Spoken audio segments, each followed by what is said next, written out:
The issue of civil liability in modern policing that I chose is the topic of false arrest and false imprisonment. The picture right below the title I think is directly related to the topic of false arrest and false imprisonment because it's a man in handcuffs, and it also shows the judge's gavel, and I put the arrow there to specifically show the correct order in which it happens. The definition of civil liability is the potential for responsibility of payment to an aggrieved party due to the violation of a civil law, tort, or breach of contract. Ross explains, intervening and responding on behalf of society by enforcing the law is the point at which the police become vulnerable to civil liability. An example is false arrest or false imprisonment. Police officers are authorized to enforce the law and to arrest law violators. Officers are frequently sued for false arrest and false imprisonment. It's actually the #1 kind of civil liability. The definition of false arrest is an arrest made without a warrant or probable cause. False arrest is a form of false imprisonment conducted by a party who has authority to make the arrest. They must have intent to take the person into custody. The definition of false imprisonment is the unlawful restraint of a person without consent or legal justification.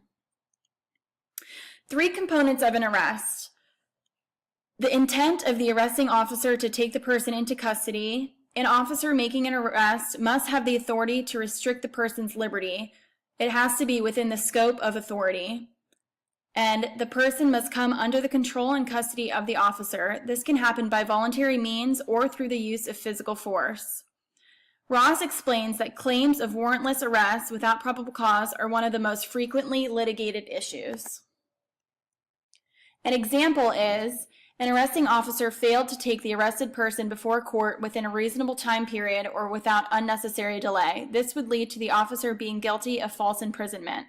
The victim may be rewarded compensation for time lost while imprisoned and expenses such as attorney fees and other fees. To avoid liability,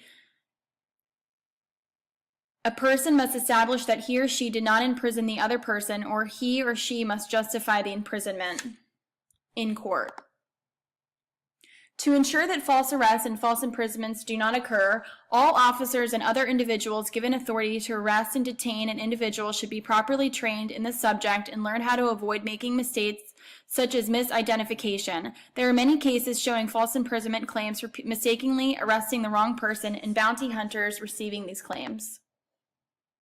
There are many areas in policing that can increase the liability potential for officers. False arrests and false imprisonments are the #1 area where this occurs. Police work is a critical, necessary job that has very high potential for liability exposure.